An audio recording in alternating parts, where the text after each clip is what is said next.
Chapter 2. Stranger in the Meadow. Amazing! Utterly amazing, thought the boy. That meadow was all that surrounded him now. Flowers of all kinds swayed with the wonderful fresh breeze. Butterflies and hummingbirds fluttered above a brook lined with maidenhair ferns. This was a great meadow, perfect in every way. The smells, colours, and life mesmerized the angry city boy. In another instant, however, the boy was startled by a distant crash. It sounded like two giant cymbals smashing together, and with each roar, the noise explosion got closer. And then the ground started to roll, gently at first, but then it began to pitch and crack. The boy struggled to maintain his balance over the violent rocking. To his utter horror, the far end of the meadow gave way, and a giant fissure ripped open and came right after him. He awkwardly raced away from the giant crack. Strangely, the crack made every turn he did, and was rapidly gaining on him. Frantically, the boy made one last cut, his breath coming in ragged gasps, and the earth opened directly under his feet. Down he fell, sliding and tumbling head over heels into the earth. The earth was soft, like the earth a burrowing gopher kicks up. He bounced and slid, falling deeper and deeper into the crevice until he finally became stuck, wedged in at the bottom of the huge crack in the ground. The land stopped shaking, and the boy, who was on his back, looked up. All he could see way up there at the top was a splinter of light from where he had fallen. Considering himself to be no quitter, the boy got up, brushed himself off, and began to climb up out of the crack. Ever so carefully, he dug hand and footholds, and slowly but surely he moved one hand above the other, inching his way up toward the top. When he got about 30 yards up the side of the crevice, the blue sky began to cloud over, and a light and gentle rain began to fall. The boy continued to climb, but as he climbed further, the rain began to fall harder. Having climbed up for over an hour, the boy was still only about halfway up. The dirt wall was getting muddier and slimier, and he found himself slipping and having a hard time getting his footing. More often than now before, one of the boy's hands would slip a little, and as he continued to climb. Soon he thought he was slipping down more than he was climbing up. And then it happened. As he shifted his weight onto his left foot in order to lift his right, the mud from underneath gave way, and the boy slid all the way back down to the bottom of the crack. There he sat in the mud and the water, so frustrated that he wanted to scream. As his frustration turned to foreboding anxiety, he himself asked himself what he was going to do. For the water was beginning to rise. The puddle he sat in continued to grow, and soon he was waist deep in the cold, murky brown water. It seemed as though it took no time at all before the water had risen up to the point where the boy began floating. In fact, try as he might, he couldn't touch the bottom any more even by going underwater. As the water became deeper, the boy decided not to fight the situation anymore and just relax. The water rose and rose, and the boy thought, hey, if it keeps getting higher, pretty soon I'll be able to float right up to the top. But as he reached the halfway point, the rain abruptly stopped, leaving the boy stranded right there in the middle, with no way to get up out of the water and no solid place in which to rest his weight. He had felt pretty good about relaxing, but now he was beginning to get tired and frustrated, knowing he was stuck. Hello down there. The strange voice startled the boy as he heard the words, "Hello, hello, hello. Can you help me? Hey, help me," cried the boy. "I would be delighted to," the voice responded. Then, from way up top, a rope ladder began to slow motion fall. It snapped to a stop, an arm's reach above the boy. As the boy ascended the sturdy ladder, he wondered about this strange new event. Who was my rescuer? He thought. As he reached the top, he saw her. She was striking, tall, elegant, and beautiful, with piercing eyes that rendered the boy weak. She wore a black cloak with a high, stiff collar. Beneath the cloak, she wore a bodycloth that exposed long, white legs and spiked heels. She wore ruby-red lipstick, and her long fingernails were painted the same. This woman made the boy nervous. She looked down at the boy. "My name is Felicia." The boy felt a chill descend his backbone. Then, as she just looked at him, a small lizard-like creature appeared from underneath her robe and eyed the boy intently. It had a long snout with scales and a long tail and matted fur on its head. Felicia said, "This is my little aide. His name is Dark Sunshine, my devoted servant. But foolish me, where are my manners? Are you hungry?" "Yes," the boy instantly answered. "Ha! You will soon have a banquet at my castle, but before we go there I have a gift for you." Without thinking, the boy said, "Like for free, lady?" "Ha! Oh yes, it's for free. It's so very free and easy." Felicia smiled as she reached into her cloak and pulled out a bar that looked like soap. The boy greedily grabbed the bar. As he got a full grip on the gift, it began to foam. The boy tried to throw it to the ground, only to find that he couldn't.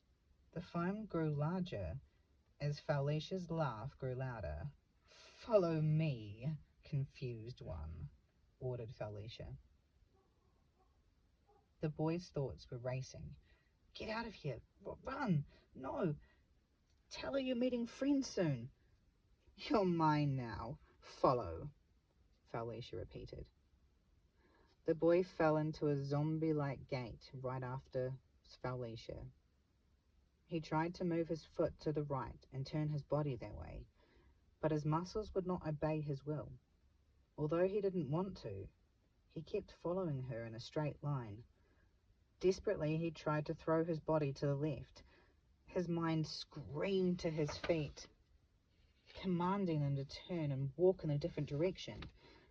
But they would not. No matter what he tried, his limbs simply would not obey. The woman turned and smiled knowingly at the boy as he struggled. She continued walking toward a mountain to the northeast, and the boy looked up to where they were heading and realized his sinister position. It was a great, solid granite mountain with a black obsidian castle sitting at the top. This castle was horrid and grotesque looking. All of the rest of the valley behind him was bright and sunny, but over the mountain hung an awesome black cloud from which lightning struck down. And as the boy's gaze locked onto the castle, he was suddenly reminded of a skull. The lady interrupted his thoughts. "Did the earthquake scare you?" Yes," the boy exclaimed. "You moved so fast I didn't think the crack would catch you, but it did," she said with an unearthly laugh. "Oh no," thought the boy, and he knew that unless he could get away from this woman, he was surely doomed to some horrible fate. He looked at her, and she seemed so sinister, and, yes, completely evil. She pointed a long, crooked finger at the boy and said, "You are under my control." As they lumbered along for what seemed like hours, the boy pondered the bubbles, now the size of a bee swarm. His mind had cleared, and he thought to himself, "I shouldn't have taken a gift." As they got closer to the castle, the lightning was striking and the storm was so fierce that it seemed to be hurtling itself with directed vengeance. The castle was so cold, so evil. On 3 sides of the granite castle were giant windmills that had steel mesh turbines turning steadily. As they entered the courtyard, Felicia turned and, to the boy's surprise, said, "You can leave now." The boy surged with hope, only to remain motionless. Try as he might, he couldn't move. Felicia spoke to Dark Sunshine. "He wants to leave," Felicia said with a smirk. "To the dungeon, confused one," she screamed. And that horrible smile and laugh, she pointed to a great wooden door with huge metal hinges.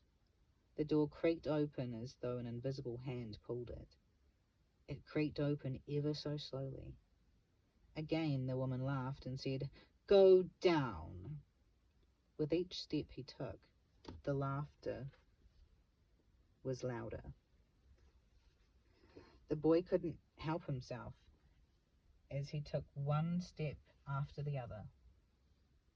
He continued down the passage. The walls were mossy and wet. Suddenly, the creaking door slammed shut behind him. Blackness. After the boy disappeared into the dungeon and the big wooden door slammed shut behind him, Felicia rushed off as though she were in a hurry to complete some errand. She entered her private chamber and called in the winds and called to the skies and called to the walls. She spun herself around 3 times and vanished. She reappeared in a dark, spooky underground cavern where stalactites hung in the air, reeked with a strange smell. Felicia strode boastfully up a small pathway to a platform that looked as though it were used for addressing a crowd. There stood a podium, much like that could be found in a courtroom. Felicia spoke to the darkness, saying, "Lord Worm, source of all bad decisions, there are too many travelers getting through the land of confusion. They are realizing the error of their lives." As soon as she spoke, the entire cavern was filled with reddish light. She looked directly at Worm, who was but 20 feet away, and at his hideous head, a huge green wrinkled head with 2 antennae attached and back of flaring red eyes that remained eternally open because there were no eyelids. His antennae lashed the air like bullwhips. His giant eyes and snake-like mouth seemed to fill the room. Worm came to within 10 feet of Felicia and said, "You are overreacting. You are paranoid. There is no problem. There never has been a problem. There never will be a problem. I have the ability to keep the cosmos in turmoil." "My lord," begged Felicia, "the world from where these young ones are coming is strange. The entire rose section of the cosmos is in change. A new awareness is emerging. Worm, there are many who are making good choices and recognizing they can feel good." "Ah, foolishness," said Worm. "We've got to squash this," cried Felicia with urgency in her voice. "There are way too many young ones coming through." "Very well, then. Do what you must do. Make an example of whoever you feel needs it." "There is one, my lord. My most recent. He would be a very good example, hissed Felicia with a wicked smile on her face and a gleam in her eyes. He has many good qualities, my lord. He's boastful, he's totally selfish, he's very, very impulsive. He does not think about anything before he acts or speaks. We could use him, my lord. He would be easy. Very well, then, Felicia. Do it. And with that, Felicia again screamed to the winds and screamed to the walls and swirled herself around until she disappeared in the cloud of dust. Meanwhile, the boy descended the dimly lit staircase. Wall torches provided only immediate light, leaving much of the descent wet, hot, and dim. He tried hard to resist the power, yet he could not. Down, down he went, from the light of one torch to the next, a descending pattern of dimness, darkness, dimness, light. Each downward step was hotter than the last, until finally the staircase gave way to a landing. It was like walking into a baker's oven. Torches were all around. Sweat poured down the boy's left arm, sizzling in the bubbles.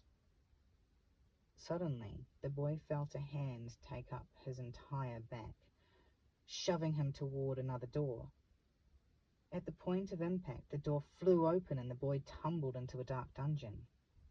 Picking himself up, and for the first time since meeting Felicia, he felt some control. He could now make his hands and feet obey his will.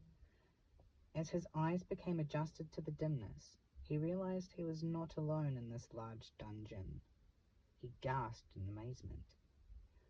The chamber was full of people, hundreds of people, sitting on benches, shoulders slumped, many with their faces in their hands. Some were moaning, some were biting their bottom lips and wringing their hands, and a few were uncontrollably laughing, although the noise was not fun. The boy screamed to a slumped man on a narrow bench right next to him. "What the heck is going on? Get out of here!" "Go sit down," the man retorted in a loud voice. The boy lost it, running from one rocking person to another, screaming wildly at them to get up. Yet no one paid him any mind. Some didn't even look up. It was at this point that the boy noticed the bubbles were completely gone, and there was something in his hand, although it was too dark to really tell what was on his palm. He then ran between the rocking, sighing people and noticed that there were red and yellow, black and white people, young and old, sitting there moaning and rocking. He ran to the first torch, looking at his hand, and exclaimed to the guy just below him, "What's this?" lowering his hand in front of the sitting guy's face. "You're really confused, kid. Sit down." "No, I want out of here. Let's get out." "No getting out of here," the man responded. Finally, he sat down and looked long and hard at the multiple piece puzzle tattoo on his left palm. "What's going on?" the boy inquired. The man looked up at the boy for a moment and put his head back down. Dejectedly, he responded, "Felicia takes over confused lives and turns that confusion into puzzle pieces. Then she celebrates by putting the pile of pieces into the giant turbines." "Well, I'm not going," the boy shot back. "Not me. No way." Somewhere in the darkness, someone chuckled. Everyone had given up. The boy sat up and looked from row to row. Finally, he screamed, "Let's get out of here!" No one even raised their head. "Well, I'm getting out of here. The man next to him smiled cynically and chuckled knowingly to himself. The boy thought, I'm still making bad choices. I'm here and I don't want to be here. This is not good for me. He quickly thought back over all the strange new events. As he tried to sort them out, he leaned up against the wall and wondered what he could do. He looked down at his palm and realized the meaning of the puzzle print. It was his life. No, I will not give up, he thought. No way, man, no way. He sat there thinking for about 15 minutes. Suddenly, the clay wall next to him started to crumble and fall away. The boy intently watched the dirt falling away, when what appeared to be a dog's nose poked through the hole that was forming. No, it wasn't a dog. It was a fox. The fox stuck his black nose, then his whole head through the wall, and, looking at the boy through spectacles that sat on the end of his snout, he said, "Hello, my friend." The boy turned to the people in the room and said, "Hey, look, here." Everyone raised their heads to look. Then, without so much as a word of recognition, they all dropped their heads again. Could no one see the fox but the boy? The fox looked at the boy and said, "Do you want out?" "Heck yes," said the boy. "Then follow me." The boy looked back at all the people in line and he thought, no one sees him. No one sees the fox. He turned back toward the fox, and as he did, the fox turned around and vanished through the hole as though he'd seemed to be pulled out by a vacuum. The boy thought, these people won't see. They're caught up in their own troubles. Once again he screamed, "Here's a way out! Let's go! Come on!" Even louder he yelled a final time, "Come on, people! Let's get out of here!" No one raised a head.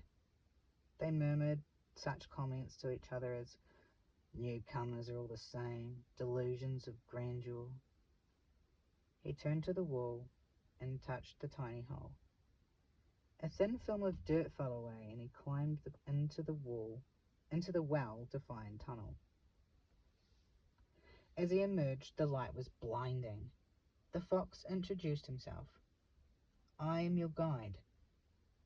I know much about your adventure, yet I do not know all. I do not know how you will react. I do not know the decisions you will make. I give you counsel. I give you direction. I give you my friendship." The boy felt an immediate closeness and trust. Just then, a giant turbine filled with puzzle pieces breezed by overhead, and the boy looked at his tattoo. As the fox started moving down the trail, the boy looked up a second time at the millions of tiny pieces tumbling within the turbine, and then he raced off to catch the fox.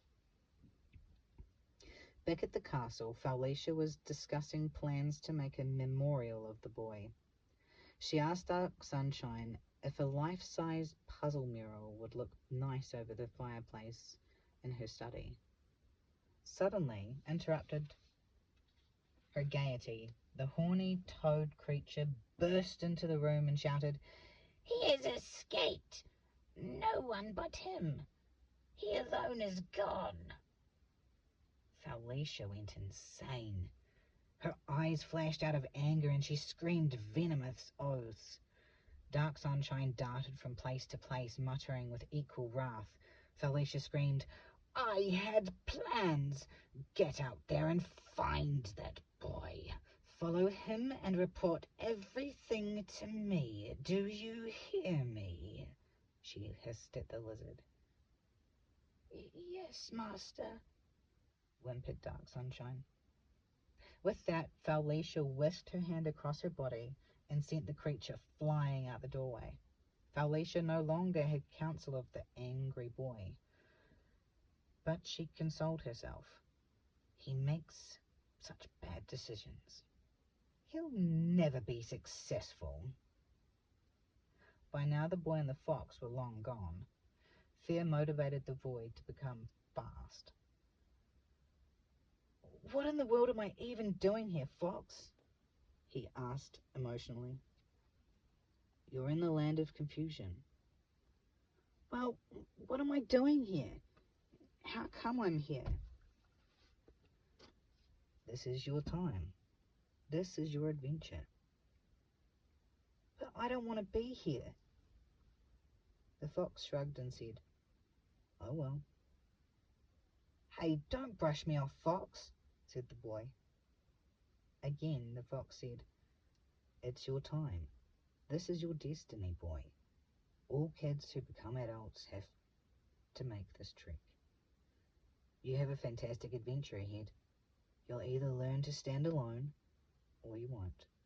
Simple as that," the fox continued. "It will be a great adventure, my friend. You have my permission to make good decisions." Voices within the boy's head argued back and forth. "I can't do it. I don't want to do it. I don't have what it takes.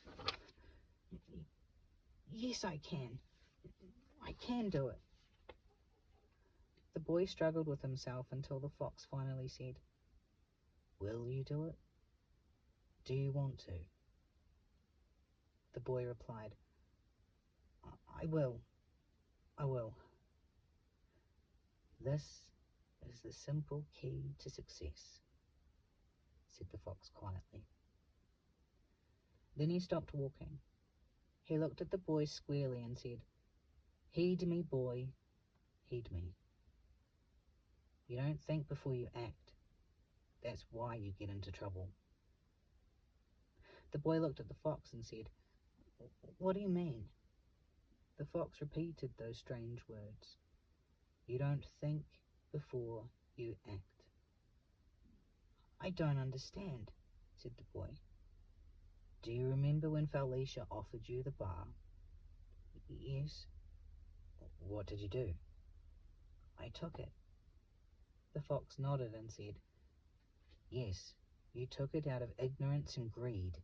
You took that bar, not even knowing the danger. Look at your hand. Your life could easily be just one mixed-up puzzle. This trick is your opportunity. If you think before you act and think before you speak, you'll conquer. If you don't think before you act, you'll all get tied up." And with that, the fox turned his head and said, "Enough talk, time to think." And they continued down the trail.